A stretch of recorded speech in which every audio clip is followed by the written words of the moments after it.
I definitely do not believe that AI should be treated as any kind of an oracle or a spiritual authority, or it doesn't substitute human people. From Interfaith Alliance, this is The State of Belief, where religion and democracy meet. I'm Interfaith Alliance President Reverend Paul Brandeis Raushenbush in Massachusetts. And, I think that most Americans think that too. There's a Pew Research stat that says 73% of Americans believe that AI should play zero role in advising people about their faith in God. Everyone has an opinion on the explosion in artificial intelligence in almost every aspect of modern life, but a lot fewer of us have real expertise. This week, you'll hear from a true pioneer of harnessing the potential of AI for mission-driven organizations, author, entrepreneur, and visionary Cheryl Contee. And make sure you listen until the end of the show because you'll hear Cheryl's ultimate do's and don'ts around AI. We need voices like Cheryl's to be heard now more than ever. So please make sure you subscribe, share, and rate The State of Belief on Spotify, Apple Podcasts, or your favorite podcast platform. Taking a minute to do these things really helps other people discover our show and become listeners too. Our library of past conversations includes almost 200 hopeful, empowering, and inspiring interviews with guests like Bishop Marion Buddy, Wajahat Ali, Randy Weingarten, Father Jim Martin, and many others. You can help us keep growing The State of Belief with a financial contribution right now. Find out how at stateofbelief.com. And you can support and join the work of Interfaith Alliance at interfaithalliance.org. Before we get to this great conversation, I want to plug a new training that we are unveiling, and I want you to go to interfaithalliance.org/training to look at it. This is a Know Your Rights training that we did in coordination with the ACLU and some other organizations. It's just one of dozens of really good things you can use, training. So do yourself a favor today and just go to interfaithalliance.org/training. Sign up, take a look around. And, some of them are 20 minutes, 25 minutes. Some of them are a little longer. You will learn something and you will feel more empowered to be a part of our democracy. And we really appreciate this partnership with everyone. And it's really one of our goals to make sure that all Americans feel trained. So this special new training, which is Know Your Rights, so important right now. This is with the ACLU, Interfaith Alliance, and others. So please go to interfaithalliance.org/training and learn more. And now to my guest. Cheryl Contee is an author, investor, and entrepreneur, as well as a leading expert on real-life applications for artificial intelligence. Cheryl is currently Chief Innovation Officer at Brightworks AI, Senior Advisor to Posterchild.ai, and ChangeAgent.ai. And she's also co-author of the best-selling book AI for Nonprofits, Putting Artificial Intelligence to Work for Your Cause. Cheryl has been a pioneer on the potential of harnessing technology for good for a while. And I am so honored, glad, happy, ecstatic to welcome her to the State of Belief. Cheryl, welcome. Thank you so much. Paul, the work that you've done, in this space is so important. I consider myself, a faith-informed person. So it's really exciting for me to be here. So AI, you hear it everywhere. AI is coming. It's here. It's already done everything. There's just so much out there. I'm sure you're asked to do this all the time, but I know my listeners would appreciate just what is AI? I'm sorry to be so basic, but it is this is an important question because I think there are so many misconceptions. The way I often explain it is there are mainly three types of AI, right? So there's classifier AI. And that form of AI, people have been using for 10 to 15 years now. That's your GPS, right? That's your spam filter. It's your spell check. It's how Instagram knows that you actually do want those shoes and can get them to you in 2 days. And you can watch the truck on the app come to your house. All of those things and more, are AI driven. Now, what changed in 2022 was that what was previously, the focus of developers, software engineers, CEOs in the background became something that everyday people could use. And so that's generative AI, AI that can create. Now, people have a lot of feelings and thoughts, legitimate and otherwise, about the kinds of things you can create and when you can create and where you can create and et cetera. But that is one form of AI, generative AI. And then finally, there's agentic AI. Agentic AI is AI that can think, plan, and act. And a lot of people are experiencing agents not as like, oh, now I have a digital employee. It's more like a feature, right? For a lot of people, these agents are actually showing up as new features in software where you're like, oh, I can do that now. That's great. Da, da, da. So I think we're going to see, more agentic AI in our lives, whether it's in, how we work, how we play, how we learn, how we teach, et cetera, how we shop. But we're only a few years into kind of agentic as a powerful option for AI. This is so helpful. I feel my blood pressure going down, and I'm sure my listeners do too, because it's basically we're being taken over by the robots. It's over, and I do think it's many things are happening at once, some of which we have already experienced and are using, and other things really are revolutionary in the way that technology is being developed.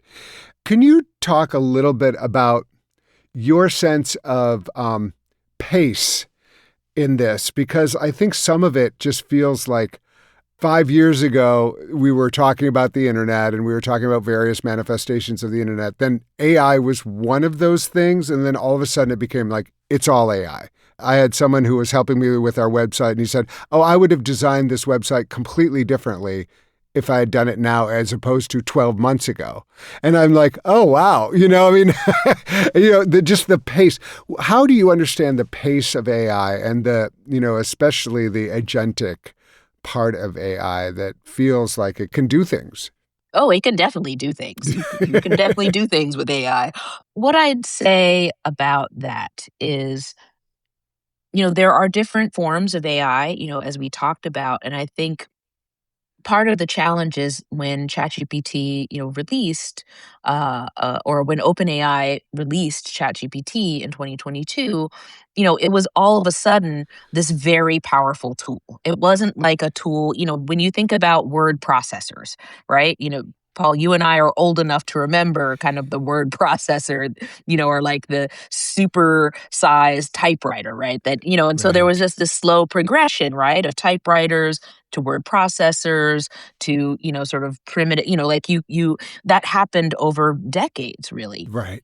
Right. Whereas, with ChatGPT, it kind of came out not necessarily fully formed, but it was very powerful from the outset. And I think that's part of why people felt like, wow, we just went to 0 to 60 with this, Right. with not many guardrails or controls around it, right? Because it's new. So, when you think about the pace, it's still early days. And we interviewed for AI for Nonprofits, my book, we interviewed 57 different experts across a wide variety of fields. And, one of the things, the futurists in particular that we talked to independently said, look, over the next 5 years, you're gonna see things change, right? Like, some things, the way you used to do some things, you have some new options. Or, maybe some sort of robot slips under your car and valet parks it or whatever. Like that would be AI driven.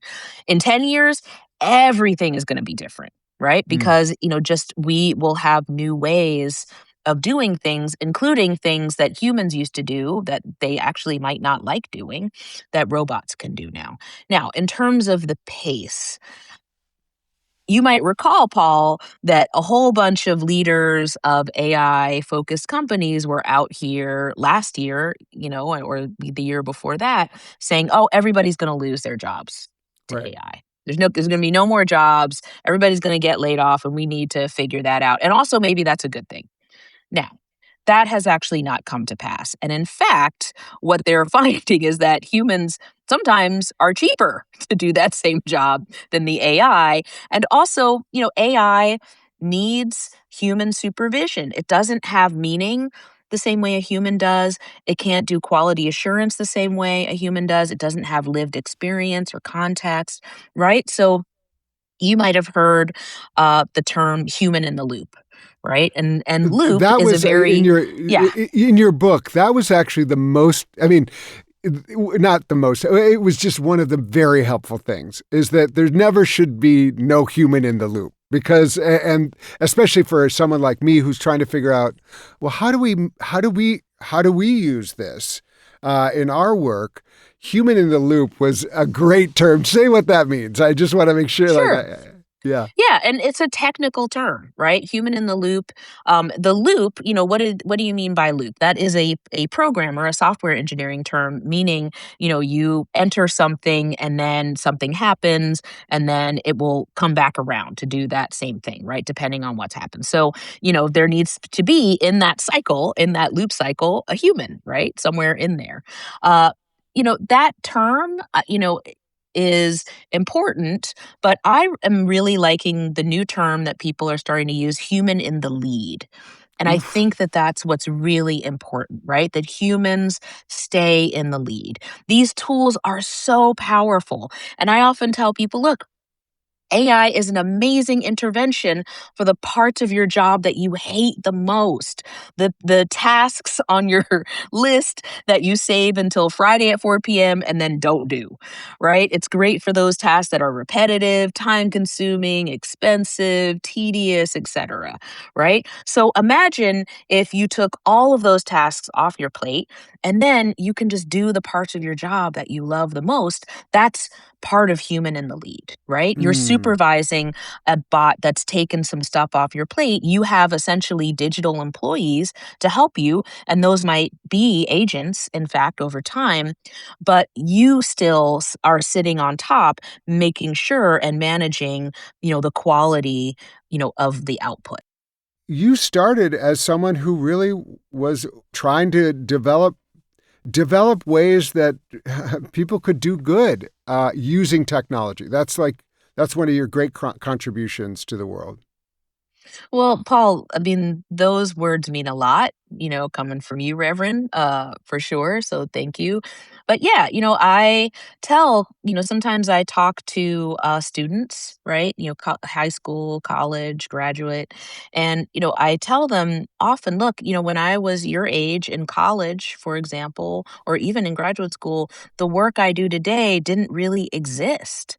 Right? Like I was part of a cohort of people who essentially, made up their own jobs and then helped to make up jobs for others. And the cohort that I found myself in were the people who saw the opportunity for emerging technology to be helpful to humans. Right. And so all of my work, if you look at my LinkedIn or my resume, I've done a lot of different things. But, the chocolate ribbon running through all of those is, how can we use this emerging technology to help people?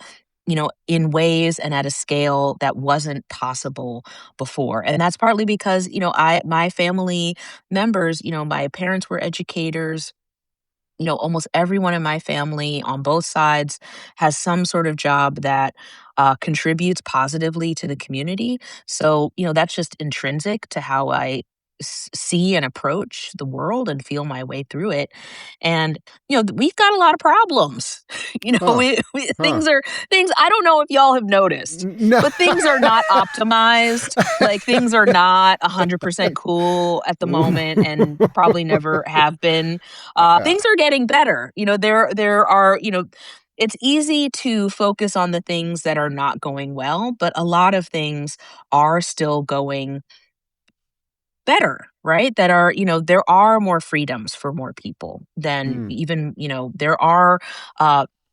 there is more prosperity for more people in the world than even 20, 30, 50 years ago.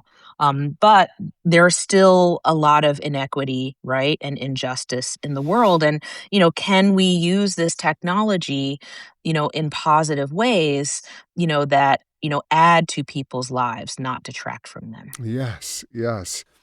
I am curious, given your history as an activist who is surrounded and has inspired activists, what does it mean? What does it mean for actually mobilizing people in this time when we need to be mobilized, whether that's for a cause or an election? We need to be showing up physically. Like talk to me about how AI intersects with that kind of activism. Oh, absolutely. What's great about AI is that it has the power to redistribute power.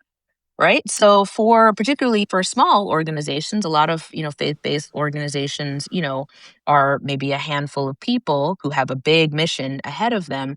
Right. AI can provide capabilities that were once reserved, for million-dollar organizations, right? Like rapid research and policy summaries, multilingual outreach, right?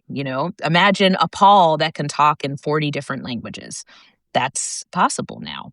Customized volunteer materials, accessible content, for people with disabilities.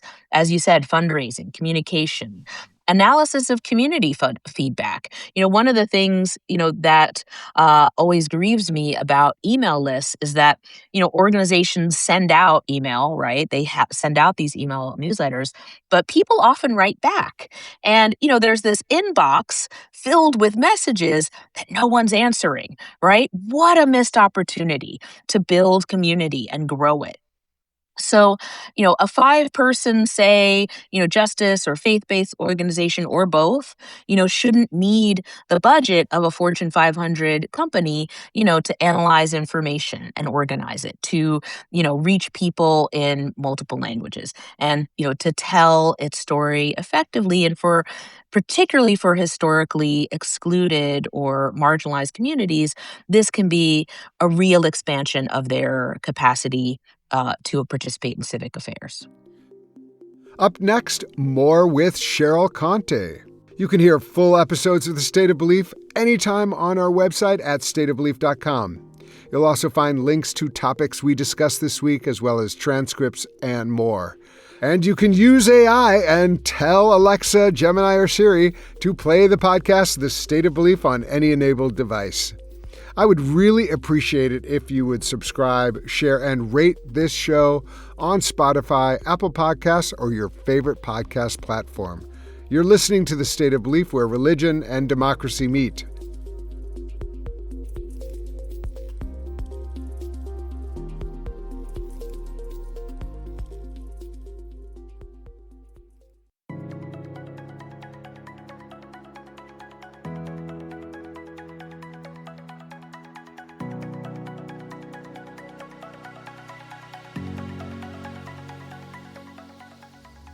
Welcome back to The State of Belief. I'm Interfaith Alliance President, Reverend Paul Brandeis Raushenbush.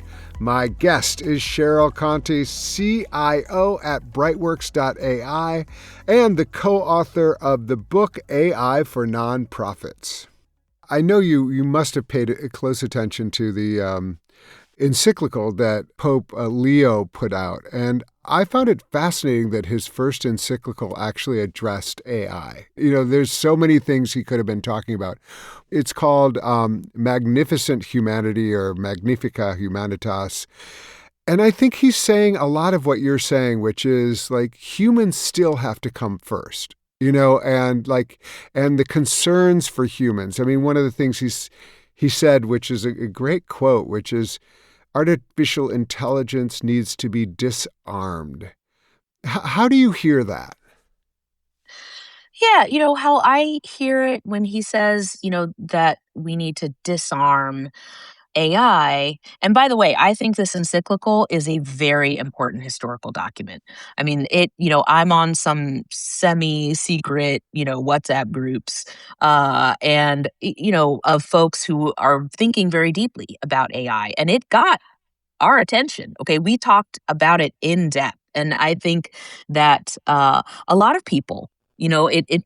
I think that was a high use of his position as a moral leader was, to really come out strongly about something that everyone's talking about. And look, my aunt lives in a convent in Nashville that has 300 nuns.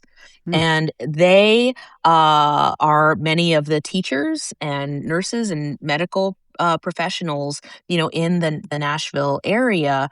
And, when my book came out, I sent it to my aunt, and they actually requested more copies. They said, if you have it in you, because we all want to read it. Now, think about that magnified thousands, hundreds of thousands of times, right? Throughout not just the Catholic community, but other communities. So when I heard him say AI needs to be disarmed, I think he's not saying that we have to abandon technology, that we have to take all of the toys away, that AI is giving us. I think he's saying, look, can we not take away AI's toys, but take away its weapons? What are those weapons? Those weapons are secrecy, intrusion, concentrated power, dehumanization, manipulation, and even just the concept that just because you can do a thing, that you have the right to do that thing. Hmm. And I think that's exactly what he said. It is still a for-profit thing where people are putting out platforms, right? I mean, explain that part of the AI Sure. universe. Yeah, well, look, I live in Silicon Valley, in the San Francisco Bay Area. So there's lots of people here who, talk about this a lot or are working on it. And if you drive around the city, they're all, the bus ads, the billboards, like, AI's everywhere. I definitely think and talk about it a lot. I think that, when people think about AI, your average person, they've heard of the big companies, right? Like OpenAI and with ChatGPT or Claude or Gemini, right? Or Nvidia. Right. But Right. in fact, there are many, many millions of people who are building apps all the time. And in fact, I really recommend, folks check out a site called there's an AI for that.com. Literally, that is the URL, there's an AI for that.com.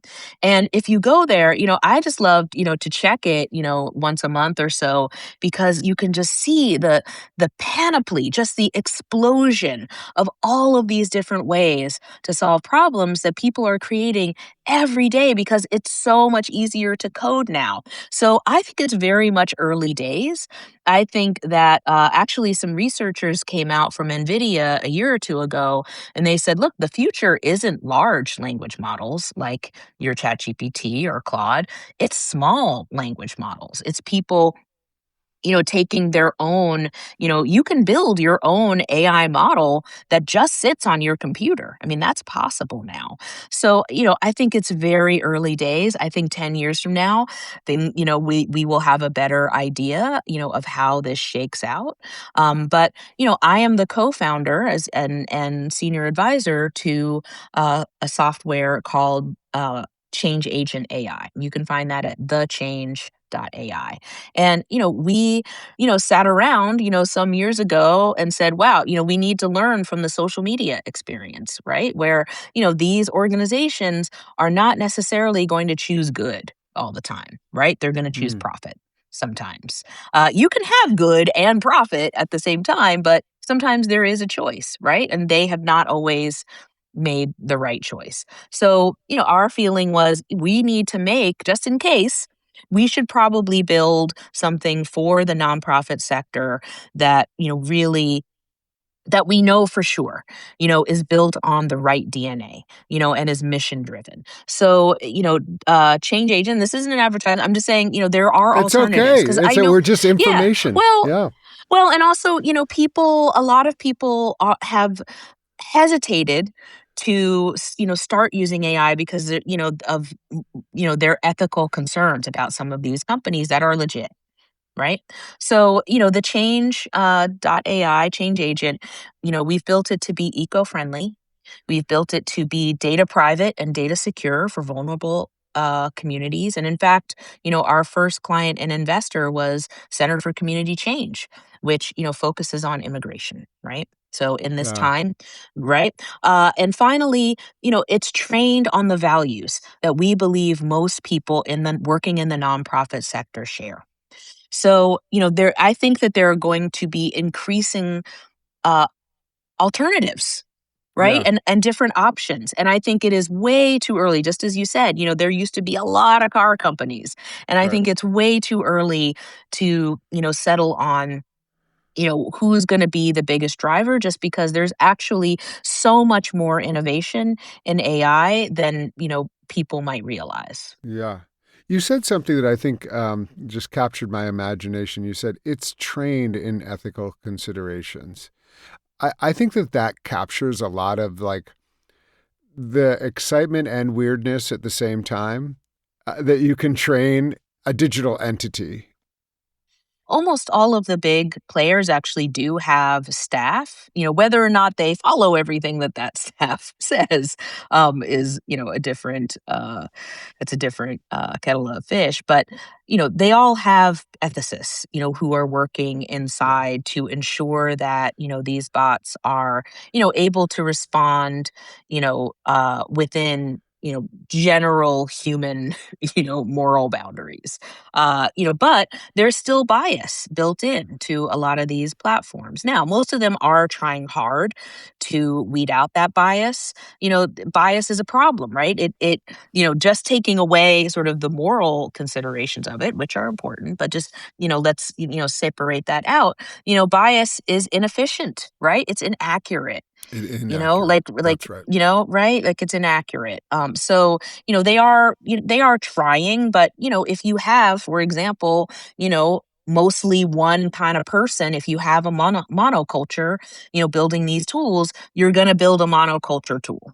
Right. And Mm. I think that's a big concern. So, in terms of training, though, that's why, you hear them going after university libraries, right? Like apparently I've heard, through the grapevine that they're very interested in what Howard University has, because they have a lot of books that other people, haven't seen as important, right? So Mm. they actually do want the more these tools know, the more they can deliver, and the better quality they can deliver in terms of output.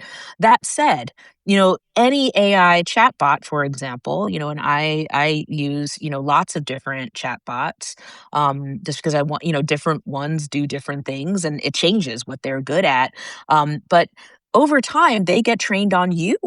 They Right. get trained on your values, right? On your priorities. And so I think it's important for you to be, who are listening, to be thoughtful about how are you interacting with this bot, because everything that you put into the bot is also training it at large, right? Not Yeah. just for you, but for other people. So, bring your best self, to the tool, and you will find that, the outputs reflect you and your values, and you are helping to build those values into that tool for everybody else. This is a random memory, but I remember visiting with you in California, and you were talking about someone who just made the point that you said the way you interacted with, I don't know if it was Siri, Alexa. So, my son had just been born, and you were one of the people who came, which was very meaningful to me. But so did one of my college friends, right? And she is an attorney who works in a very different field from mine, mostly around housing and civic housing. And she's actually in her world, very knowledgeable, very powerful. So I'm holding the baby, and I'm talking to the what I in my mind think of it, or especially at that time I thought of it as a robot, Yeah. that's just responding to me, and she stopped me, and and she looked at the baby and she looked at me and she said, Cheryl, you're teaching your child how to talk to it. And, have you considered saying please and thank you? Because, he's not going to understand, that this isn't a person. And, in my mind, as someone who's a technologist, I was just like, does not compute. It is a robot. It's just gonna, that's extraneous syntax that's just gonna slow it down. I'm just giving it commands. That's how I thought of it at the time. And Alexa is AI, folks. Like, just again, this is kind of classifier. It's kind of in between, but it's mainly classifier AI. A different one though, because you can interact with it, right, in a very different way than, say, your GPS. So, I think about this, this story too sometimes, because now I have taken a very different approach, and I don't always say please and thank you to her, but I definitely approach AI in a very different manner, just Uh-huh. because it's a mirror of us. It reflects us, Yeah. and if we are treating it in a certain way, it's not only going to respond negatively. There's a lot of questions about whether AI has consciousness, can gain consciousness, like, what is it? That the jury's still out on that. But I think, if we even just understand it as a mirror of humanity, right? Mm. How would you want someone to talk to you and talk back to you?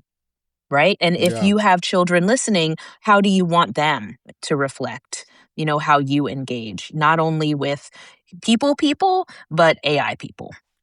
I am curious how you understand the impact of AI on religion writ large. Well, first I want to say, no AI is going to be Reverend Paul. Okay, it's just that's not going to happen. And I don't believe that AI can really fully replace clergy. Right? Like, I just don't think that that's a thing, because pastoral care involves relationships. It's discernment, judgment, ethics, confidentiality, which is hard to achieve right now with AI, responsibility, knowing when someone is in danger. They say that something like 90% of human communication is nonverbal, right? AI is not really great at that right now, at nonverbal communication. So, I think if you're a member of the clergy and you're listening to this, don't worry. Okay. Your job, my man or my girl, is safe. Okay. Lady, don't worry. I think that AI can simulate, faith-based language. It cannot live a faith-based life. It can compose a prayer, it can summarize scripture, it can reproduce, the vocabulary of compassion, but it can't pray.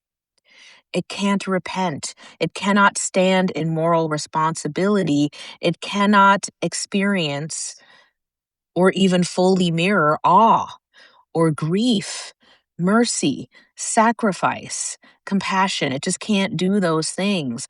So, I think that, at 3 in the morning, having a bot to talk to is really useful, right? And if you are the kind of person who is struggling, you know, privately, or the things that you're struggling with might be socially dangerous to talk about, right? Like, maybe you're a member of the LGBT community and you live in a community that's not friendly to that. I think that AI can be, a really great option, at least to start, right? To work through some of those feelings. But I definitely do not believe that AI should be treated as any kind of an oracle or a spiritual authority, or it does not substitute human people.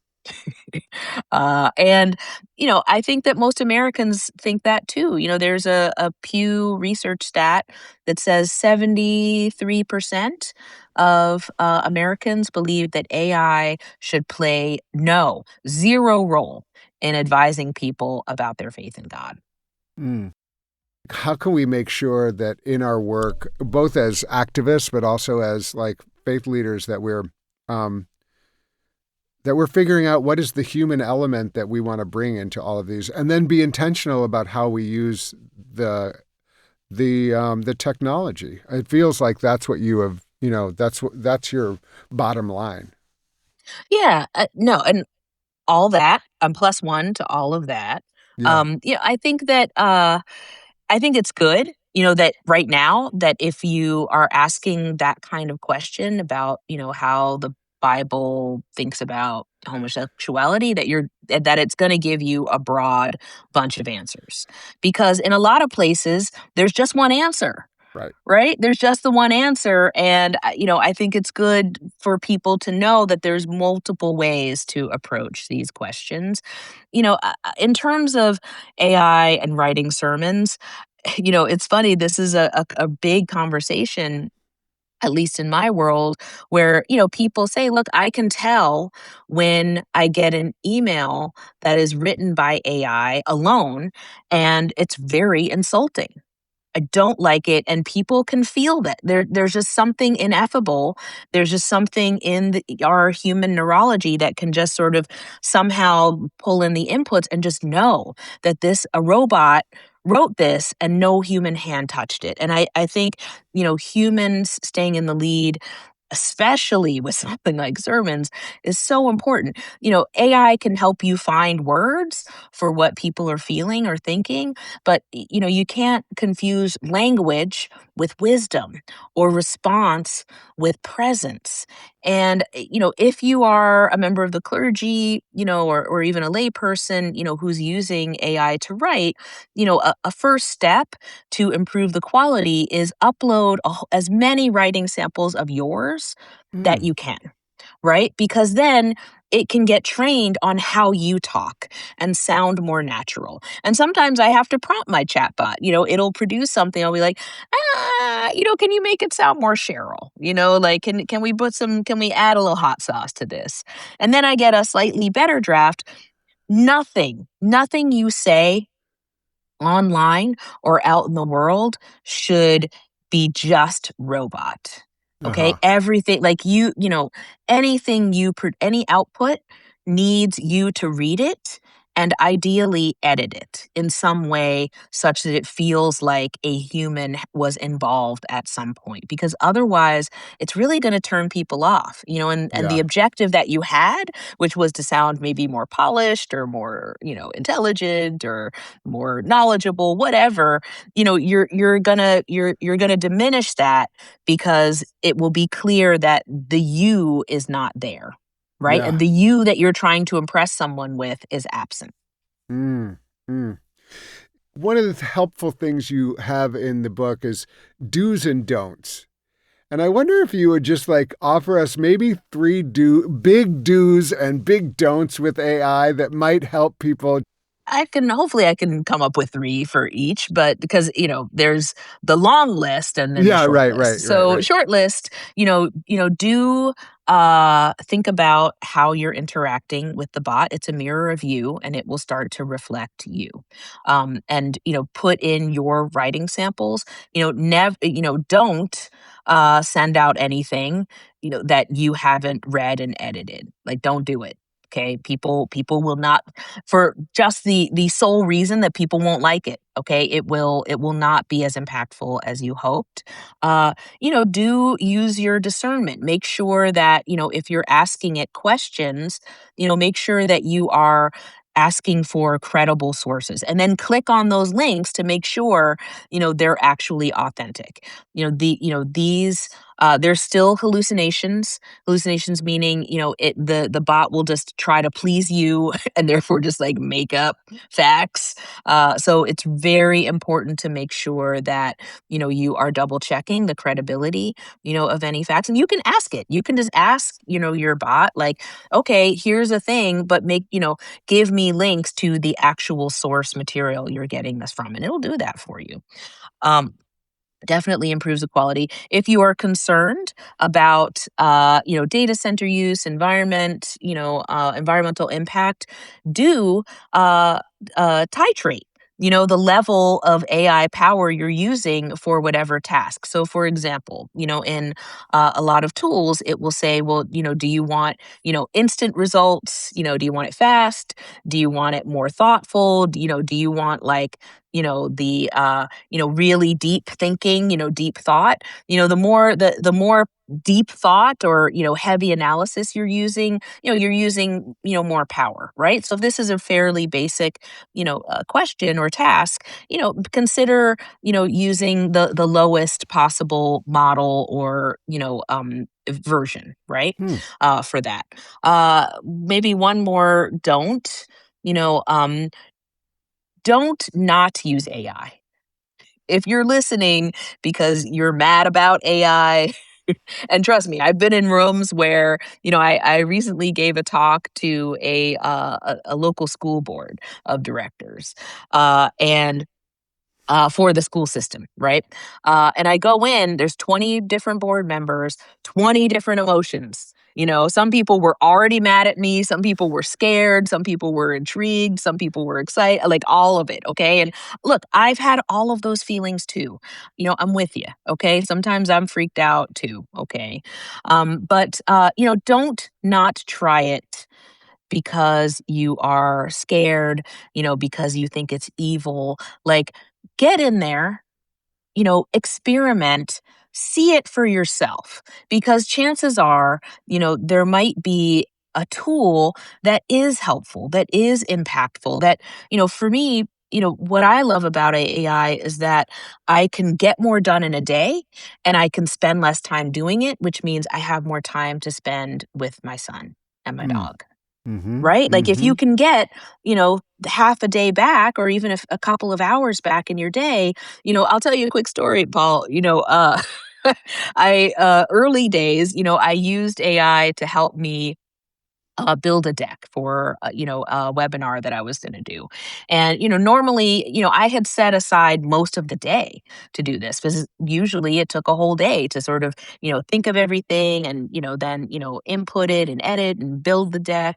And I was done in about 20 minutes, and I was beside myself. I didn't know what to do. I'm used to working and I like to work, and all the work was done, and so I was just like, well, now what? So I went to a yoga class and then took a nap. And I want that for you, Yeah. listener. Okay. Yeah. I want more yoga and napping for you. And I believe there are going to be ways, the data center issue is real, it is serious. But if I had to project, into the future, we are on a snowball acceleration of clean energy adoption. And I think within 10 years, most of these, or maybe all of these data centers are going to be powered by clean energy, if for no other reason than it will be cheaper. And companies like cheaper. Mm. So, a lot of the problems, it's important to point out these problems. I'm not saying we should dismiss them or not take them seriously, but, I think that, some of these problems are going to be fixed because of consumer and, political pressure, but also because of just, the trends, whether it's clean energy or bioengineering or quantum computing, like life as we know it is going to look really different 15 to 20 years from now. Mm. What will life look like, with this technology more and more fully adopted? If it all goes well, how about if we just let's just let's just tilt the conversation that way. If it goes well, what could change? Well, and look, I think we're in a moment, right? The Gilded Age, like sort of after the Civil War, up until kind of the Great Depression, like that was all about, amplifying what human muscle and animal muscle can do. Right? Like, before we were limited to what people could lift and carry, what a, what a donkey Mm-hmm. can lift and carry, and Hmm. all of a sudden there are cranes and there's trucks and there are all of these machines that extend, the strength and the speed with which humans can build or Right. do anything, right? So that's exciting. A lot of things change. Some of them in the beginning not so positive, but overall, over time, very positive. right? Very positive in terms of, again, more freedom for more people, more prosperity for more people, more access and better access to healthcare and education for more people. I do think that, we're going to go through a similar tough time.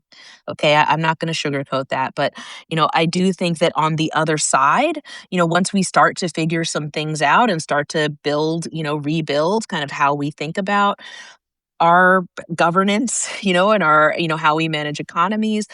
I do think that, and it is those four technologies to a certain extent that, that coming together, right? It's AI plus bioengineering, it's quantum computing plus clean energy.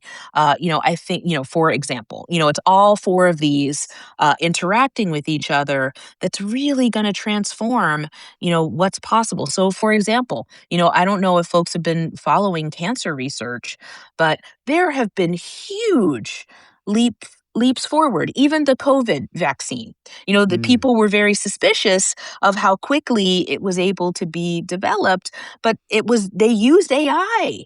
They just, they threw, the best state of the art technology at it because we were facing, human lives being lost, right? And I don't think that the researchers and the scientists who put this together did a good job of explaining to people like why they were able to do this more quickly than ever before. But it was, I think that we are going to find a lot of diseases that we didn't have answers for, are suddenly not a problem anymore. Right? I Mm. mean, what if we are able to cure most forms of cancer in the next 10 to 15 years? That's pretty exciting, right? That, you know, that we extend even just the quality of human life, considerably. Like that alone, I think would be huge. Or think of, all of the people around the world who don't have access to uh, education, right? To a really great education, right? My son talks to AI all the time. He's been able to teach himself through the power of AI driven algorithms. At 6, he taught himself light atomic theory because he's not normal. Okay, that's not normal. But the fact that he was able to do it, right? The fact that he was able to teach himself for Yes. fun about neutrons and electrons. Like there's a kid somewhere in Mexico City living in a shack who has a cell phone. And that kid is going to be able to become like, an Albert Einstein level physicist, for nothing just Yeah. because he has access to tools that he never had and he can ask questions to someone who actually has the answers in his world. Cheryl Contee currently serves as Chief Innovation Officer at Brightworks.ai and is Senior Advisor to Posterchild.ai and ChangeAgent.ai. She also co-authored the best-selling book AI for Nonprofits, Putting Artificial Intelligence to Work for Your Cause. Cheryl, you always inspire me. You always give me hope. And it's just such a pleasure to be speaking with you again. And everyone, get this book. And I just love the way you laid this out for us. Thank you so much for being with us on The State of Belief.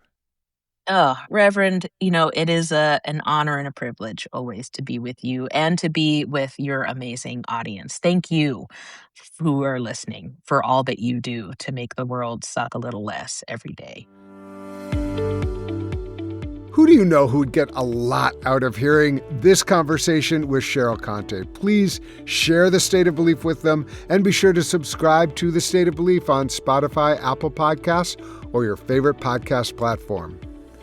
We need your help to continue growing The State of Belief, so please make a financial contribution today at stateofbelief.com. That's stateofbelief.com. The views and opinions expressed on this program do not necessarily reflect those of Religion News Service or Religion News Foundation. The State of Belief is produced by Ray Kirstein and is a production of Interfaith Alliance. Become a member today at interfaithalliance.org. And be sure to join us next week. I'll be in conversation with former CBS White House correspondent Peter Mayer. His memoir is titled Chasing the Story, A Reporter's Journey to the White House. Peter covered every American president from Jimmy Carter to Barack Obama. I can't wait. Until then, I'm Paul Brandeis Raushenbush on The State of Belief, where religion and democracy meet.